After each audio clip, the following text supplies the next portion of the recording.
On today's episode of Honest Coaching Conversations with Nisa, I want to talk to you about emotional intelligence. What is it? Why is it important, and how do you measure up? So, you may or may not have heard this before. However, there is a form of intelligence called emotional intelligence. To put it in plain and simple terms, when was the last time you encountered an adult reacting to a stressful situation in a way that reminded you of a young child? I remember a time when a lady was being told that she couldn't gain entry to a particular place, and she appeared to have a meltdown. She stomped away like that of a 2-year-old and made a real scene. Have you ever seen something similar and thought to yourself, that person is really immature? Well, I'm here to tell you that it's not quite maturity. It is emotional intelligence, and we are all subject to not being well groomed in this area. Let me explain. Emotional intelligence is defined as the capacity to be aware of, control, and express one's emotions and to handle interpersonal relationships judiciously and empathetically. In other words, the capability of individuals to recognize their own emotions and those of others, discern between different feelings and label them appropriately, then use emotional information to guide thinking and behavior and adjust emotions to adapt to environments. This notion of EI was first introduced in the 1950s as emotional strength, and later the phrase emotional intelligence was coined around the mid 1960s. There were a few psychiatrists and scientists who researched and developed our understanding of this form of intelligence and basically dialed it down to 5 key components. They are: number one, self awareness; number two, self regulation; number three, motivation; number four, empathy; and number five, social skills. Many of us have understood EI to be a form of maturity, and although maturity may fit into our overall thinking on EI, it's different because maturity only really touches on 2 areas of EI, which are self awareness and self regulation. Maturity doesn't expand to motivation or empathy or social skills. Therefore, I'd say that maturity is the beginning foundation to an adult who's developing his or her EI skills. However, EI is not just reserved for adults. A child can have a richly developed EI score. Have you seen a child who is self aware, self regulated, at least most of the time, motivated, empathetic, and has a good amount of social skills? We'd typically label these kids as driven, and they are often recognized in sports or are high achievers in their academics. So I want to dispel your notion that EI has anything to do with age because it has everything to do with a person's ability to be aware of his or her feelings, regulate those feelings in a way that motivates them and those around them because they have empathy and average to above average social skills. So, now that we have broken down and identified the components of EI as self awareness, number one, self regulation, number two, motivation, number three, empathy, number four, and social skills, number five, let's talk about each of these areas individually if you desire to grow in them. To begin with self awareness, this is the ability to recognize, label, and understand your own emotions. Do understand that emotions are beyond the core titles that we all know, such as happy, sad, angry, etc. It is actually studied and proven that there are over 27 human emotions. 27. For the sake of time, I won't list them all right now.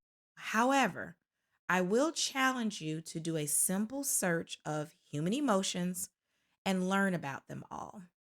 You'd be surprised to see what some of them are. Now, once you are aware of these many emotions, you may have already experienced them more deeply, and you can begin to be more aware of when you are having them and better describe how you're feeling.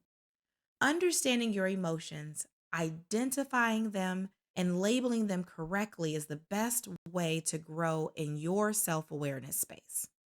So, next, in the area of EI is self regulation.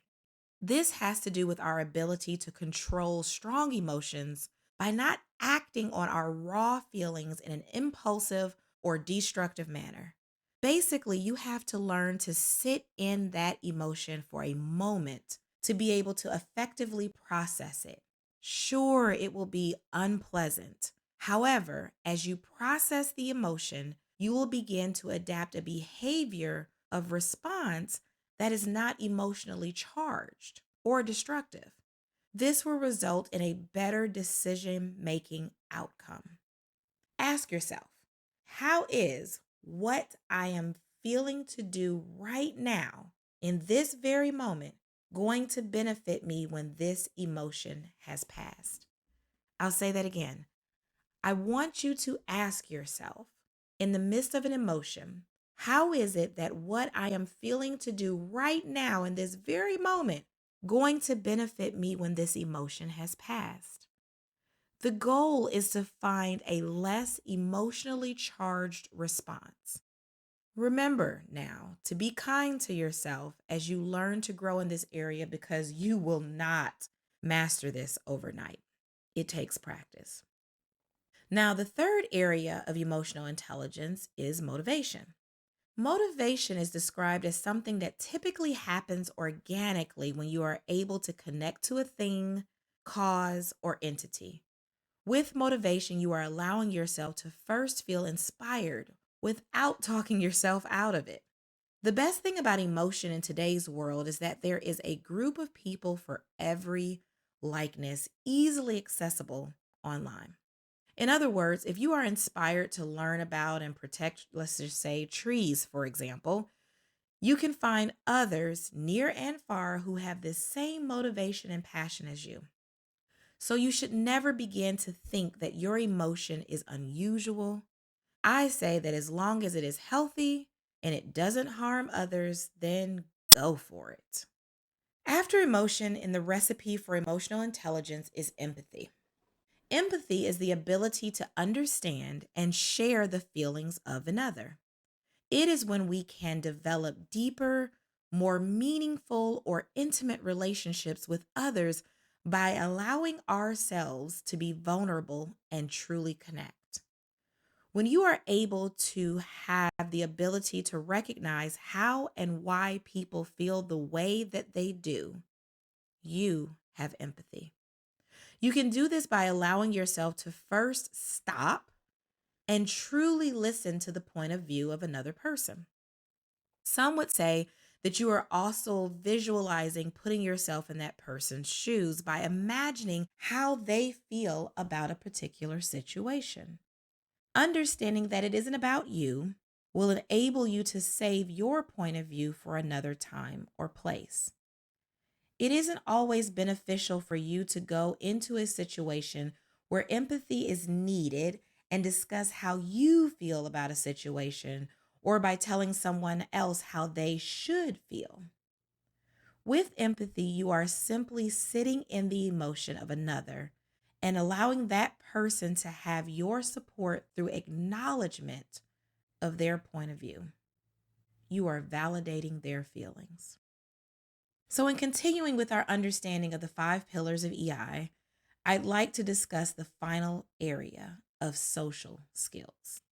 Social skills are defined as the way we communicate daily with others, either verbally, non verbally, written, or visual. Yes, social skills isn't always about talking, but rather the process of interacting with others. And just like the previously mentioned other pillars to emotional intelligence, increasing in one's ability to have great social skills comes with practice. Mastering the art of social skills is so important that there are classes that one can take which are geared towards specific aspects of social skills.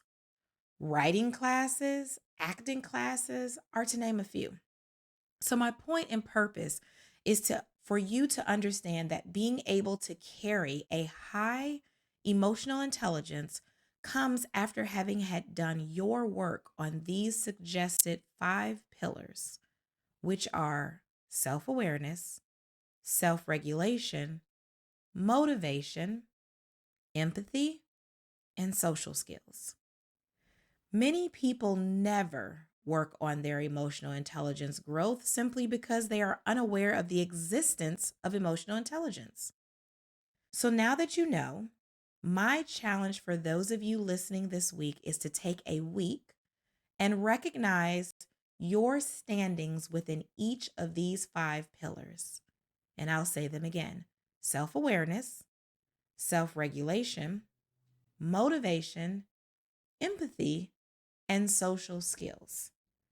Then, after spending a week recognizing where you are and being honest with yourself, I next want you to begin to do the work in finding ways to grow in the areas that you may be lacking. Considering that we all lack in one of these 5 areas or more in the path of growing our emotional intelligence.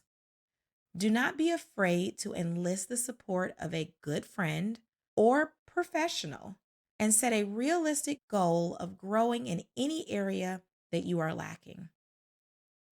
Make it a point to grow in your emotional intelligence and see how much more differently you see life. And then I want to hear how it's going for you. So do let me know.